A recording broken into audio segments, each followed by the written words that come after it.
it be light and burly bright, and the spell become aright.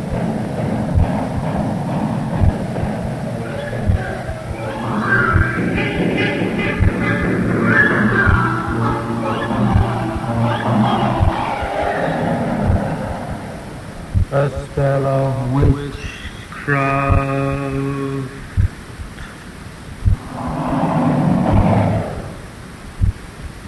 With Patricia Crowther.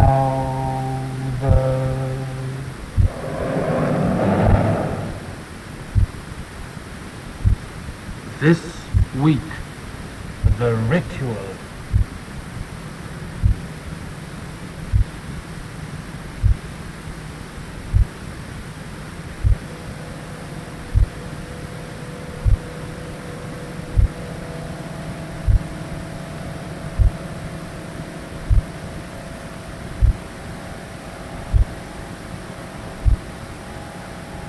In the beginning, before time, before man, there was only the moon, and the moon was Diana, the beautiful goddess.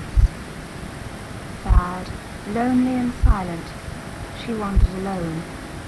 In all the universe there was none but her.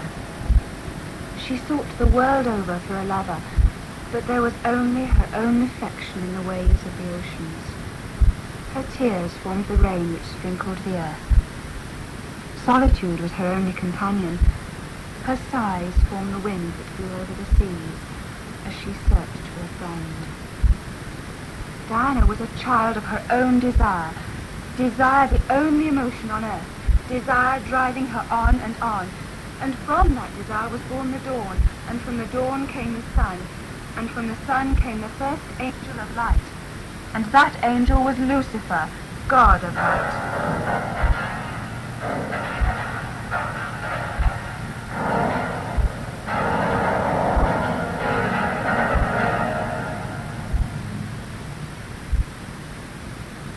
The moon Diana and the sun Lucifer became the first lovers, and loved as no human knows love. And from that love was born the sky, the earth, and from the earth sprang plants, where the tears of joy fell from the lovely Diana. And it came to pass that the fruits of that love gave birth to fire and water, and birds and fishes and animals.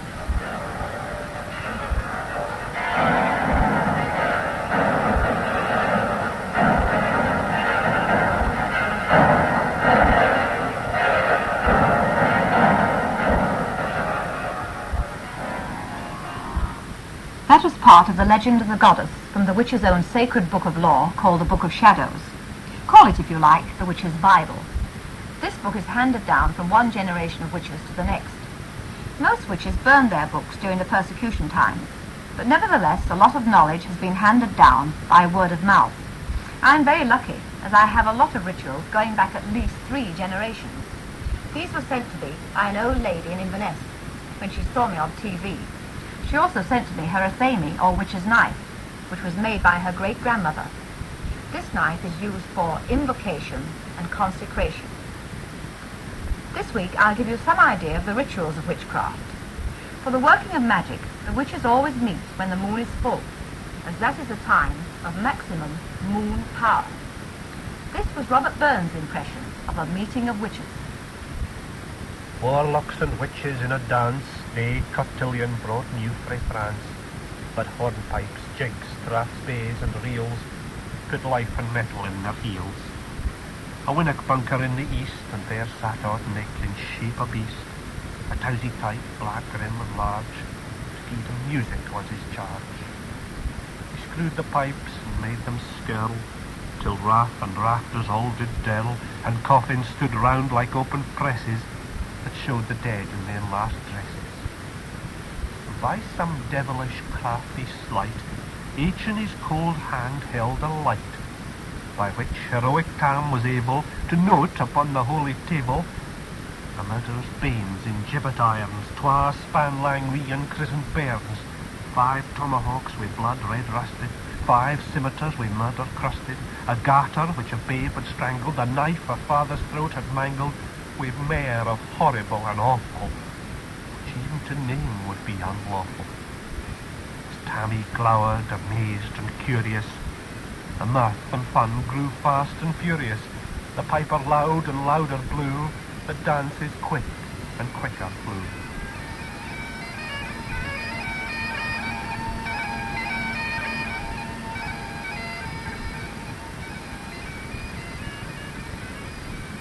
That was from Tam O'Shanter, but there are some who say that Burns was a witch, and that he was initiated by Agnes Fraser in the year 1777 at the age of 18.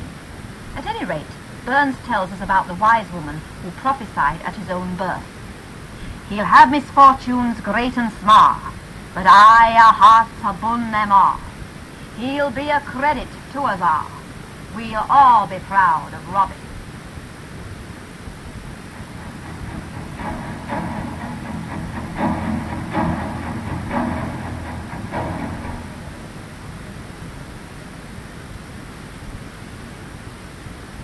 The dance of life is as old as time itself and is a very exact piece of psychological and physical procedure. It was performed for various reasons. The chief one was to bring the hidden force or power residing in the human body out and use it for the benefit of the race or tribe.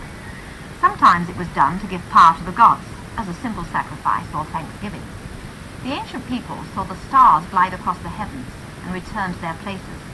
They watched the slow march of the seasons and perhaps sensed the dance of the protons around the electron. Some dances were performed in a spiral. The spiral of life, which arises from the womb, spirals outwards to middle age, and then turns, spiraling inwards to the tomb, whence it will be reborn as the next spiral of life. The dance may also be used by a coven to induce spiritual ecstasy. It helps the release of the spirit and aids the high priestess to enter more deeply into the inner planes, from which she is given instruction and advice. How does a person become a witch? Well, they certainly don't become one overnight. After being initiated into the circle of the hollow mysteries, the person begins to learn how to use powers that are little known. Magic is like music, it must be practiced. The initiate is on probation for a long time and must be an asset to the coven, not a hindrance. People ask why are the rites kept secret, and the uninformed often accept reasons that the members of the craft indulge in all kinds of wild orgies. Has it ever occurred to these people, ever to judge rashly, that very often there is a very good reason why certain things are kept from the uninitiated? If one is to condemn the witches for their secrecy, one must also condemn Freemasons and other societies which are held in high esteem generally. Very often to broadcast to all and sundry something which is held in high esteem is to lose it. But now I'm going to invite you to an actual meeting and allow you to judge for yourselves.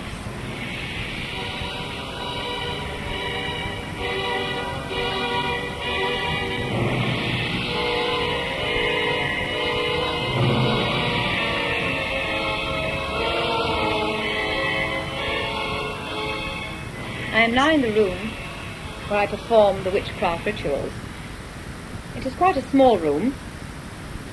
There's a white circle inscribed on the floor. In the circle we have the altar, which faces north. North was always considered the most sacred point, being the dwelling place of the ancient gods. And most of the stone circles in this country are orientated to the north. On the altar we have the sacred sword, the witch's black-handled knife, the pentacle, the hornet cup, the horn, the wand, an incense burner, and a lighted candle. Also statues of the god and the goddess. The priestess opens the proceedings by inscribing a circle with the magical sword. Now she approaches the altar. I take thee and consecrate thee, O creature of salt, by the earth that moves thee, for the entry of your hidden powers. I take thee and bless thee, O creature of water, by the moon that moves thee, for the banishment of all unbelievers, that the elements may be united, bound as we also are bound, and shall ever and always be bound, never to be separated by time, nor by distance, nor by those things that we do not yet comprehend. I come to thee, O circle of power, that thou shalt be as a boundary of protection to contain the power which we shall raise within thee. So do I bless thee, O horned one and mighty mother, in the names of the old ones, that we may be assisted in our work. The priestess now purifies the circle with the consecrated water, and after that she purifies it with the incense. Fire flame in the old one's name, take thee light and burn thee bright, and the spell be cast aright. Dark to light a turning, luck be in thy burning, fire glow, vision show of the heart's desire, when the spell's chanted well of the witching fire. She now calls up the kings of the elements at the four corners of the circle.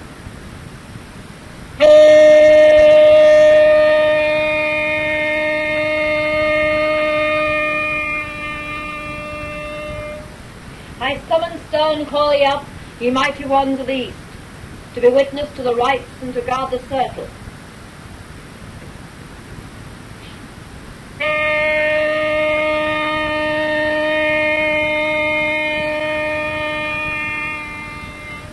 I summon stone, call ye up, ye mighty ones of the south, to be witness to the rites and to guard the circle.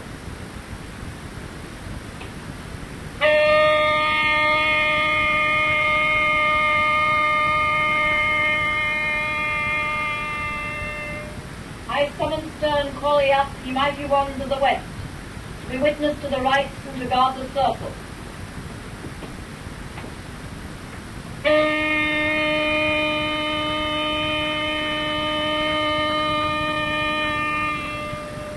I summon stern, call ye up, ye mighty ones of the north, to be witness to the rites and to guard the circle.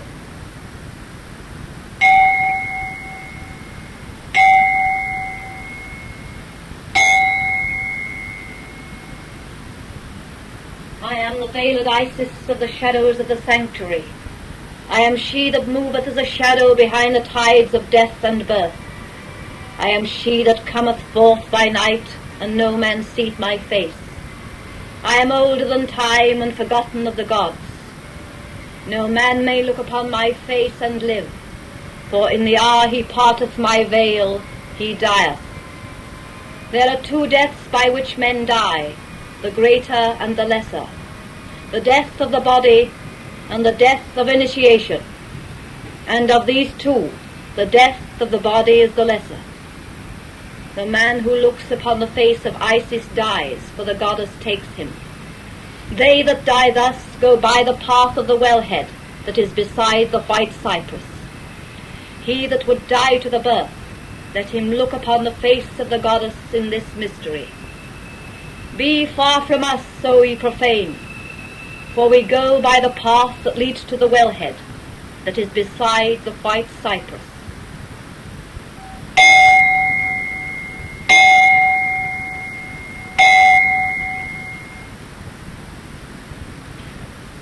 Now we have a person to help tonight. I believe it's Sheila, and she has this ulcer in her stomach, so shall we raise the power now before we concentrate on this problem?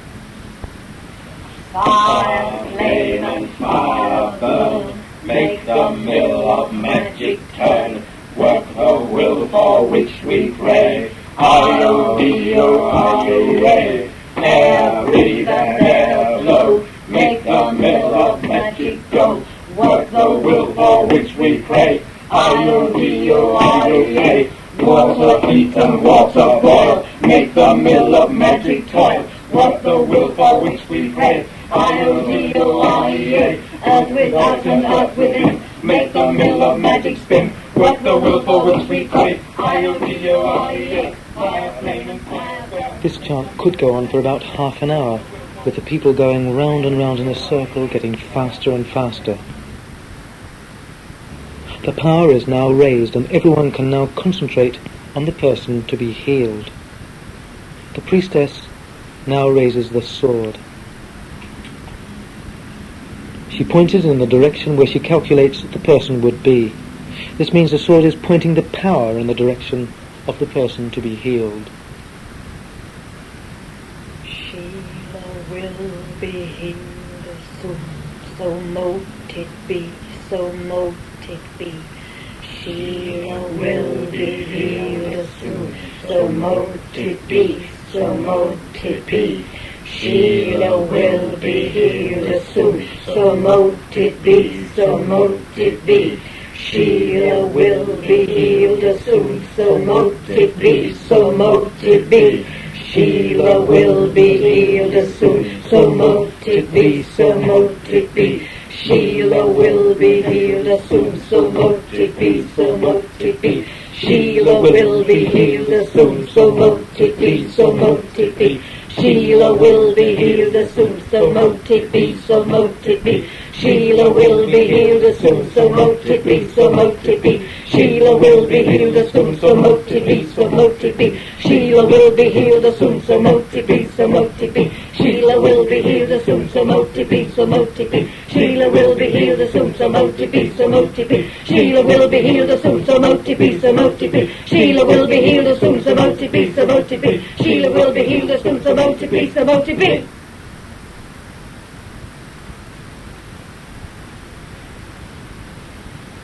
Think and will and wish with me that as we pray, so mote it be. Think and will and wish with me that as we pray, so mote it be. Think and will and wish with me that as we pray, so mote it be. So mote it be. So mote it be. Ye mighty ones of the East, we thank you for attending, and ere ye depart to your lovely realms, we say hail and farewell. Hail and farewell. Ye mighty ones of the South, we thank you for attending, and ere ye depart to your lovely realms, we say hail and farewell. Hail and farewell. Ye mighty ones of the West, we thank you for attending, and ere you depart to your lovely realms, we say hail and farewell. Hail and farewell. Ye mighty ones of the North, we thank you for attending, and ere you depart to your lovely realms, we say hail and farewell. Hail and farewell. That was a witchcraft ritual, and I hope it's dispelled some of the false notions about witchcraft. The magical work that we did in the ritual for Sheila will be explained in next week's programme, and we'll also hear the voices of people who have actually been helped by the witches. So next week, magic, the art of getting results.